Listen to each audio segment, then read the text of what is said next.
সাহেব, আমার সেইলাটারে বাঁচাই জানেন, ও ছাড়া আমার আর কেউ নাই। Don't worry, I'm giving some medicine. Tomorrow he'll be fine.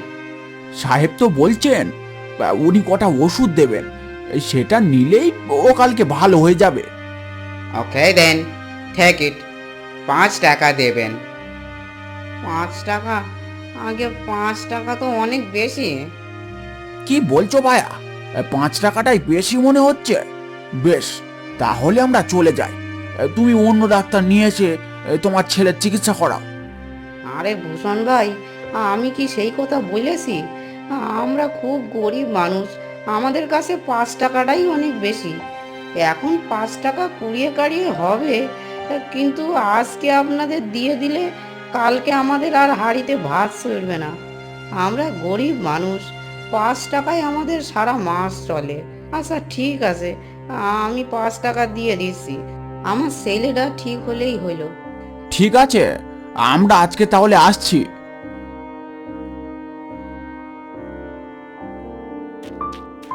ইনি হচ্ছেন ডাক্তার উইলসন। ব্রিটেন থেকে ডাক্তারি পাশ করে এসে এই ধুবুলিয়া গ্রামে একটি ক্লিনিক খুলেছেন। অল্প কয়েকদিন হয়েছে ক্লিনিকটা খুলেছেন, কিন্তু এর মধ্যেই বেশ প্রসার করে নিয়েছেন। আর এটি হচ্ছে ভূষণ ভাদুড়ী, ডাক্তার উইলসনের খাস লোক। সারাক্ষণই ডাক্তারবাবুর সঙ্গেই থাকে। ডাক্তার উইলসন ইংল্যান্ড থেকে তারিখ শেষ হয়ে যাওয়া ওষুধ খুব কম দামে এখানে এনে ধুবুলিয়া গ্রামের গরিব রোগীদের চড়া দামে সেই ওষুধ বিক্রি করে। এই বেআইনি কাজে একজন সহকারী তো দরকার হয়, তাই ডাক্তার উইলসন এই ভূষণকে বেশ মোটা টাকা মাইনে দিয়ে রেখেছে। আচ্ছা সাহেব, এই যে আমরা তারিখ শেষ হয়ে যাওয়া এই নষ্ট ওষুধগুলো এই রোগীগুলোকে দিচ্ছি, এতে কোনো অসুবিধা হবে না তো? প্রবলেম? না না না, আমার মনে হইতেছে না ওই ওষুধে লেখা এক্সপায়ারি ডেট এখানকার কোনো মানুষ পড়িতে পারিবে, তাই চিন্তা করিবার কোনো কারণ নাই। আর কোনো সমস্যা হইলেও এইখানকার লোক যা অশিক্ষিত, ওরা আমাদের কিছু বলিতে পারিবে না। আচ্ছা, এই ওষুধগুলো আপনি নিয়ে আসছেন কোত্থেকে? ইংল্যান্ডে একটা মেডিসিন ফ্যাক্টরি আছে, সেখানকার একজন লোক আমাকে খুব কম দামে এই এক্সপায়ার্ড মেডিসিনগুলো সাপ্লাই করে। Listen Bhushan, I will give you more money, but careful, এই ব্যাপারটা যেন কেউ জানিতে না পারে। আচ্ছা সাহেব, আপনি চিন্তা করবেন না। আপনি আমার মা বাপ, আপনি আমাকে কত টাকা দিয়েছেন এইসব কথা কি আমি কাউকে বলতে পারি? ওকে দেন, আজ তুমি তাহলে এসো। কাল আবার কাদের বাড়ি যেতে হবে বলিলে? আগে কাল হারাধনের বাড়ি যেতে হবে। ওহো, কি হইয়াছে রোগীর? কিছুই না, সামান্য জ্বর হয়েছে, একটু ওষুধ দিলেই বোধহয় ঠিক হয়ে যাবে। কিন্তু আপনি তো আর একটু ওষুধ দেবেন না, সেটা তো আমি জানি। ইয়েস, একটু ঔষধ দিলেই তো আমাদের ইনকামটা হবে কোত্থেকে ভূষণ?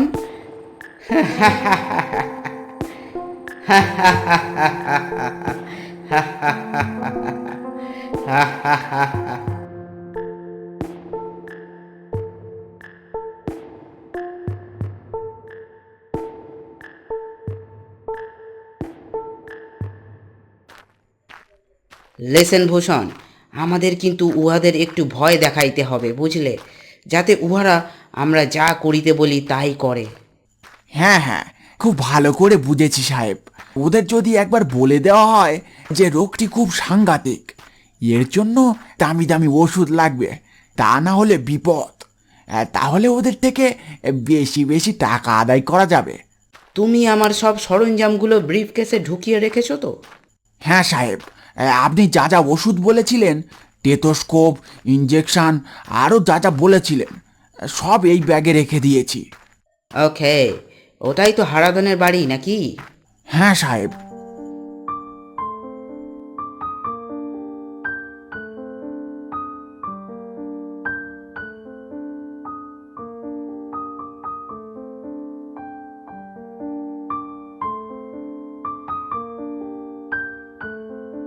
How are you feeling?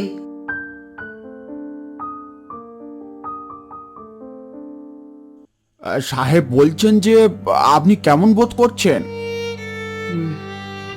ওই ওই সামান্য একটু জ্বর জ্বর লাগছে সাহেব, আর খুব মাথা যন্ত্রণা করছে।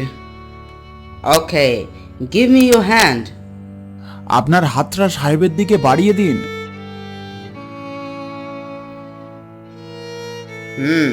I think this is a symptom of malaria. সাহেবের মনে হচ্ছে আপনার ম্যালেরিয়া হয়েছে। ম্যালেরিয়া? হ্যাঁ, ম্যালেরিয়া। ম্যালেরিয়া কিন্তু খুব ভয়ানক রোগ হে। ভালো করে পথ্য না করলে কিন্তু নির্ঘাত মৃত্যু। সাহেব যেমন যেমন বলে তেমন তেমন করে দেখো, সব ঠিক হয়ে যাবে। সাহেব, তবে কি করতে হবে বলুন? আমি তোমাকে একটা ইঞ্জেকশন দেব আর কিছু ঔষধ দেব, সেইগুলো সময় মতো খাইয়া নিও। বেশ। 8 টাকা লাগবে হে, কোনো ধার বাকি কিন্তু চলবে না। এই ওষুধগুলো সাহেব অনেক কষ্ট করে বিদেশ থেকে আমদানি করেন, বেশি লাভ হয় না। 8 টাকা? গিন্নি, 8 টাকা আছে বাড়িতে? হ্যাঁ, টিনের কৌটোর মধ্যে মনে হয় রয়েছে, কিন্তু কিন্তু কি? কিন্তু ওইগুলো দিয়ে দিলে বাড়িতে তো আর 1 পয়সাও থাকবে না। আহা, তুমি দাও না, সাহেব ওষুধ দিচ্ছেন তো, 1-2 দিনের মধ্যেই ভালো হয়ে যাব। তারপর আমি কাজে গেলেই আর কোনো অসুবিধা থাকবে না। তারপর হারাধনের স্ত্রী বাড়িতে থাকা সেই শেষ 8 টাকাটুকু সাহেবের হাতে তুলে দিলেন। ভাই হারাধন, এবার আমরা আসছি। হ্যাঁ,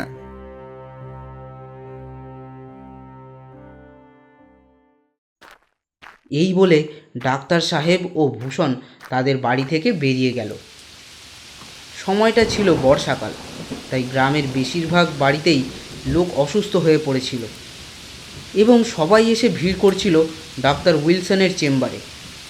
ডাক্তার উইলসনের পকেট তখন ফুলে ফেপে উঠেছে, তার সঙ্গে ভূষণেরও।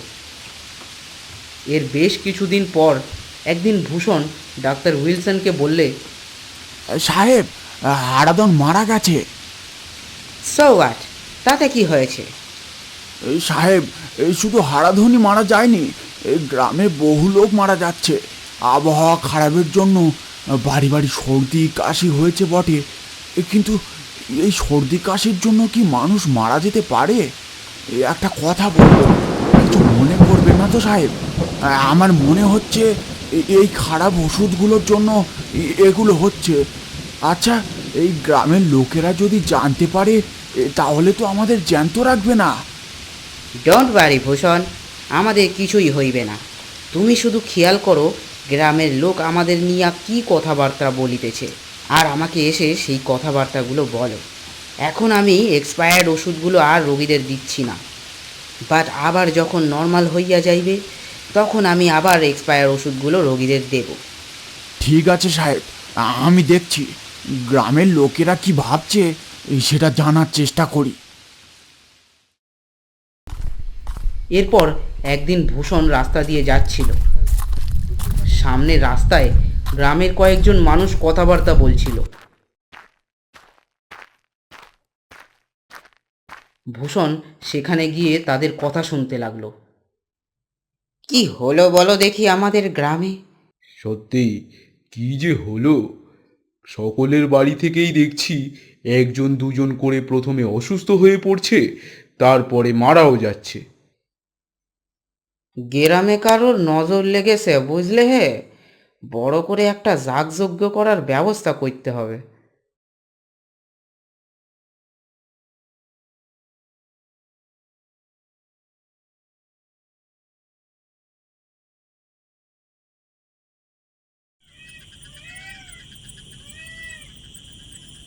ওরা আমাদের ওপর কিছু সন্দেহ করছে না।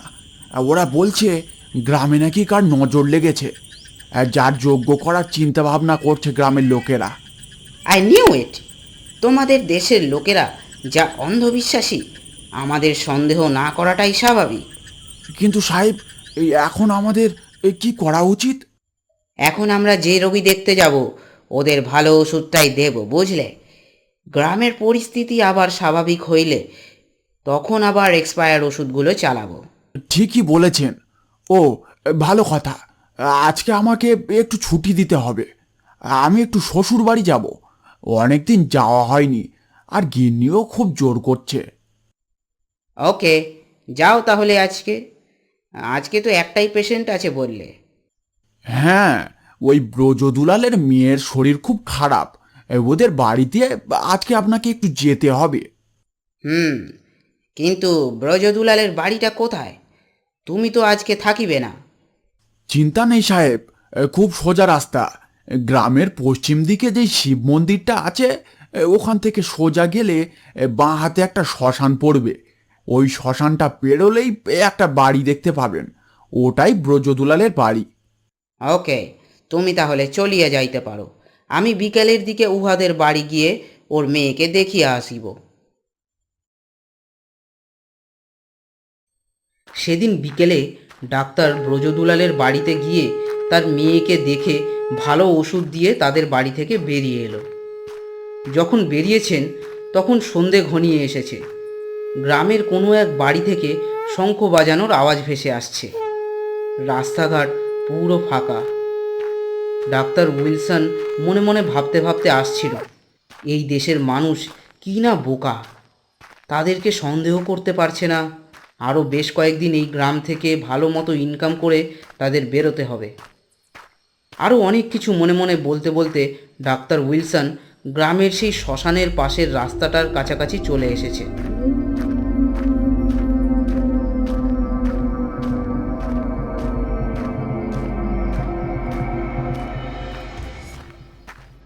হঠাৎ কোত্থেকে কে বলে উঠল, ডাকটা শুনে প্রথমে সে দাঁড়িয়ে গেল। এদিক ওদিক তাকালো, কিন্তু কাউকেই দেখতে পেল না। তাই সে আবার হাঁটতে শুরু করলো।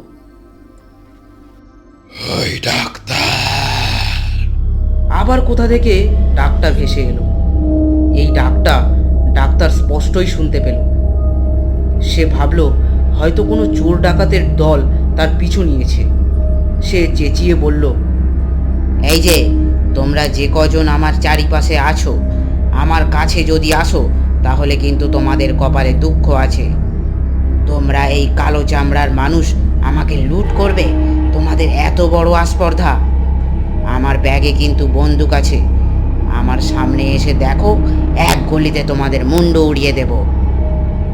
এই কথাটা শেষ হতেই রাস্তার আশেপাশের ঝোপ জঙ্গলের মধ্যে থেকে কালো অবয়বওয়ালা কারা যেন বেরিয়ে আসতে লাগলো। তাদের মধ্যে কেউ শিশু, কেউ বয়স্ক, আবার কেউ মহিলা। হু হু হু হু আর ইউ? তোমরা কারা? তোর জমড়ে লাল মুখমিনছে। হারাধন? হ্যাঁ রে শয়তান, আমি হারাধন। কিন্তু এটা কি করে সম্ভব? তুমি তো মারা গিয়াছিলে। হ্যাঁ, আমি মারা গেছি। আর এই পাশে দেখছিস শ্মশান, এই শ্মশানে আমাকে আর আমাদের গ্রামের যত মানুষকে তুই খারাপ ওষুধ দিয়ে মেরেছিস, তাদের সবাইকে এখানেই পোড়ানো হয়েছে। আর এইখানেই আজকে আমরা সবাই তোর ভবলীলা সাঙ্গ করব। তারপর তোর সেই স্যাঙাত ভূষণের বাচ্চাকেও শেষ করে দেব আমরা। No no no no, please আমাকে ছাড়িয়ে দাও, প্লিজ ফরগিভ মি। না, তোকে আমরা কেউ ছাড়ব না। এই গ্রামের গরিব মানুষদের টাকার লোভে তোরা মেরে ফেলেছিস, এমনকি বাচ্চাদেরও ছাড়িসনি। তোকে ছেড়ে দিলে তাদের কারোর আত্মা শান্তি পাবে না। এই বলে সেই ছায়ামূর্তিগুলো সবাই একসঙ্গে ডাক্তার উইলসনের দিকে এগোতে লাগলো এবং চারিদিক থেকে সেই কালো ছায়ামূর্তিগুলো ডাক্তার উইলসনকে ঘিরে ধরল।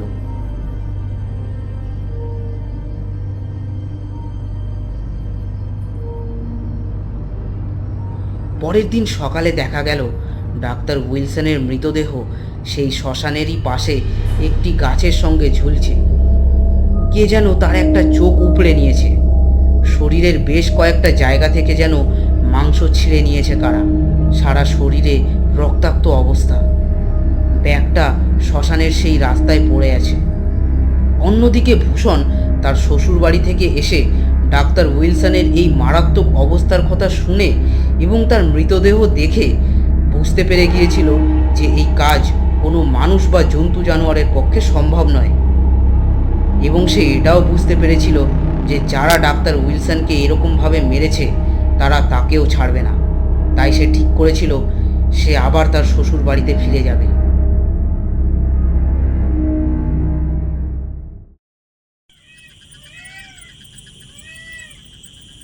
তাই সে সেই দিনই সন্ধ্যাবেলা রওনা দিল তার শ্বশুর বাড়ির উদ্দেশ্যে। সে যখন তাদের গ্রাম পেরিয়ে এসেছে সে মনে মনে ভাবল আর কোনো ভয় নেই। কিন্তু তখনই কোথা থেকে কে বলে উঠল, ভূষণ, এই ভূষণ, কোথায় পালাচ্ছিস? ভয়ে ভূষণের তখন গলা থেকে কোনো আওয়াজ বেরোচ্ছে না। কি রে শালা, শ্বশুর বাড়ি গিয়ে পালিয়ে বাঁচবি ভেবেছিস? ভূষণ তখন আমতা আমতা করে বলল, কে গো? কে না, বল কারা? এই বলে সেই কালো ছায়ামূর্তিগুলো একে একে ভূষণের সামনে এগিয়ে এলো। তোমরা তোমরা কারা? আমার পিছু নিয়েছো কেন? আমাদের চিনতে পারছিস না রে হতভাগা? এই দেখ। এরপর হঠাৎ হারাধন কোথা থেকে ভূষণের মুখের সামনে এসে উপস্থিত হলো। হারাধন ভাই, তুমি? হ্যাঁ রে শালা, আমি। তোমরাই কি ডাক্তার সাহেবকে মেরে ফেলেছো? কিন্তু কিন্তু কেন? এটার উত্তর কি তোকে আর বলে দিতে হবে? তুই নিজে জানিস না ওকে আমরা কেন মেরেছি? ঠিক আছে, কিন্তু কিন্তু আমাকে তো ছেড়ে দাও। আমি তোমাদের কি ক্ষতি করেছি? ক্ষতি? এই তোদের মতো কিছু ইংরেজের পা চাটা কুত্তাদের জন্য আজ আমাদের দেশের এই অবস্থা। তুই নিজে সব জেনে শুনেও কিছু টাকার লোভে গ্রামের এত লোকের ক্ষতি করতে পারলি? তুই ডাক্তারের সঙ্গে থাকতিস বলে গ্রামের লোকেরা তোদের ভরসা করেছিল, আর গ্রামের বাচ্চারা তোকে কাকা বলে ডাকতো। তাদের মধ্যে কত বাচ্চার মা বাবাকে তুই মেরে ফেলেছিস। তাহলে এবার বল তোর সঙ্গে কি করা উচিত? এবারের মতো আমাকে ছেড়ে দাও হারাধন ভাই। আমি আমি আর কোনোদিন এরকম কাজ করব না। ঠিক আছে, তোকে আজকে এমন জায়গায় পাঠাবো যে সেখান থেকে তুই এই সব কাজ আর করতেও পারবি না। চলো ভাই, আজের সব লীলা খেলা ভঙ্গ করে দেব। এই বলে সবাই ভূষণকে চেপে ধরল।